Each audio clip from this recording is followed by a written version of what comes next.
아모리 왕 시온과 바산한 옥을 상대로 차례로 승리를 거둔 이스라엘 백성은 이제 남쪽으로 내려와서 비스가산 아래 넓은 평지인 모압 평지에 진을 치게 되었습니다. 이스라엘 백성들은 우리가 아는 것처럼 길고 힘들었던 광야 여정 가운데 있는데 드디어 요압 동편 모압 평지에 진을 치게 되었습니다. 모압의 발람 왕은 극심한 두려움에 사로잡혔습니다. 이스라엘의 사람들의 인구가 많아서이기도 하였고 그들이 그 앞에서 아모리인들을 어떻게 정복하였고 승리하였는지 알았기 때문입니다. 전쟁에 이기고 있는 민족이 지금 자신의 나라 앞에, 자신의 땅 앞에 진을 치고 있는 것만으로도 두려움에 빠지는 것은 누구나 당연한 일일 것이라고 생각이 되어집니다. 이전에 모압 왕은 국경을 열어서 이스라엘의 북진을 도왔습니다. 그러나 이제 그 모압 왕 발락은 이스라엘을 두려워하며 그것에 대해 대비책을 마련하고 있는 모습이 오늘 본문에 나오고 있습니다.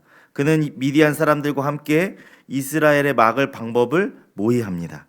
근데 우리가 이방 민족이 우리 땅 앞에 와서 우리가 그들을 막아야겠다 생각한다면 당연히 군사적인 작전을 준비할 텐데, 군사를 훈련시키고 군사들의 양을 눌리는 이러한 작전을 생각할 텐데 이 사람들은 그러한 결정들을 하지 않았습니다. 당시 유명한 주술사 선지자 발람을 불러 이스라엘을 저주하기로 결정합니다.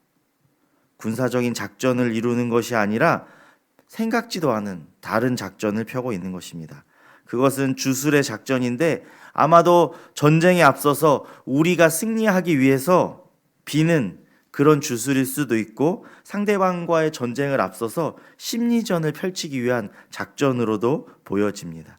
그러나 이것은 발락이 이스라엘의 승리가 단순한 군사력과 그 이스라엘 백성들의 수로 인한 승리가 아니라 하나님의 도우심으로 인한 승리였음을 알지 못하였기 때문에 이루어진 일인 것입니다. 지금 발락은 그 이스라엘 민족들을 보고 두려움에 빠져서 그 겉으로 드러난 상황만을 바라보고 있습니다. 그 뒤에 계신 하나님을 보지 못하고 있기 때문에 지금 우리가 생각해 보아도 정말 우매한 어리석인 그러한 결정을 내리고 있는 것입니다. 우리도 현실을 살아가다 보면 세상 가운데 현실의 문제 앞에서 어려움을 겪고 두려움을 느낄 때가 많이 있습니다. 우리는 한치 앞도 알 수 없는 연약한 존재들이기 때문입니다. 우리 앞에 있는 문제들을 보며 막막함과 두려움을 느낄 때 우리는 그 문제를 바라보는 것이 아니라 문제보다 더 크신 하나님을 바라보아야 될 줄 믿습니다. 발락처럼 눈앞에 보이는 두려움에 사로잡혀서 정말 말도 안 되는 해결책을 찾기보다는 하나님의 계획을 신뢰하며 하나님의 도우심을 구하며 나아가야 되는 것이 우리 하나님을 믿는 사람들의 선택일 줄 믿습니다. 우리가 잘 아는 것처럼 우리 하나님은 사람들의 능력과 권세보다 강하신 능력의 하나님이시기 때문입니다. 그 하나님을 볼 때 하나님이 우리를 도우시고 우리를 평안한 길로 인도하실 줄 믿습니다. 모압과 미디안들의 장로들은 이제 복채를 가지고 당시의 명성이 자자했던 그 주술사 발람을 찾아갑니다. 그들은 발락 왕의 부탁을 전하며 이스라엘을 저주해달라고 요청하고 있습니다. 근데 발람의 대답은 어땠습니까? 8절에서 여호와께서 내게 이르시는 대로 너희에게 대답하리라 라고 답변하고 있습니다.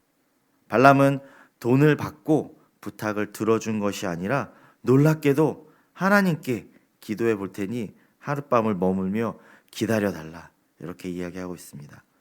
발람의 이름은 파괴자라는 뜻입니다. 그가 거하는 부돌은 당시에 주술사들이 많이 거주했던 곳이라고 합니다. 그는 여호와 하나님보다는 어쩌면 그 장로들이 가지고 온 복채, 그 돈이 탐나는 사람이었을지 모르겠습니다.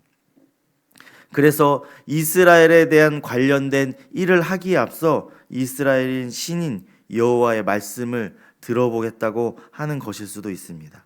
발람이 하나님과의 어떤 관계였는지, 하나님을 정말 믿었는지 우리가 성경을 통해서 정확히는 알 수 없습니다. 그러나 최소한 어느 한 신으로 하나님 여호와를 여기고 있었다고는 우리가 생각해 볼 수 있습니다. 그래서 그 신 앞에 나아가 그 어떻게 자기가 해야 되는지 묻고 있는 모습을 보여주고 있습니다.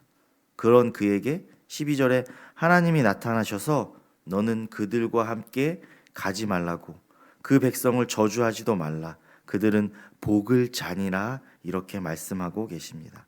발락왕의 어리석은 계획을 따르지 말라고 오늘 발람에게 이야기해주고 있습니다.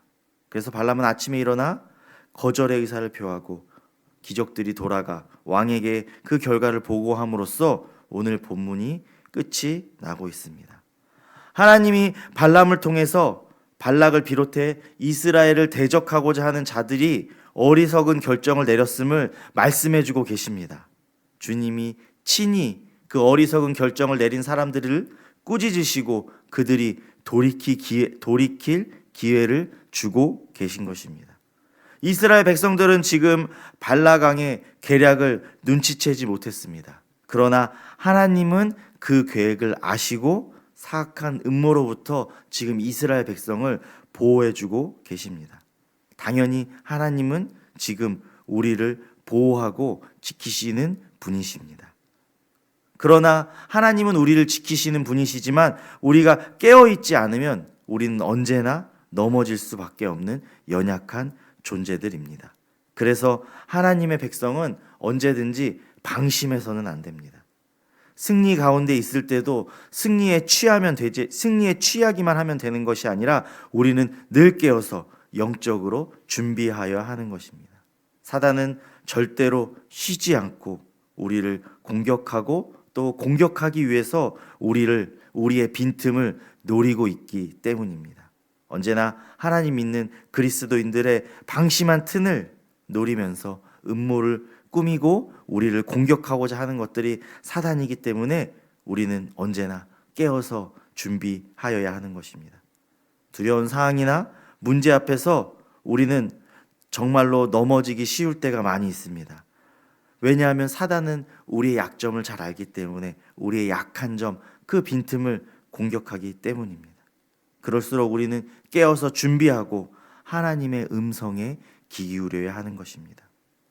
두려움은 우리의 믿음을 흔들고 눈앞에 보이는 우리의 세상의 소리들은 하나님의 소리를 못 듣게 가로막을 때가 너무나 많이 있습니다.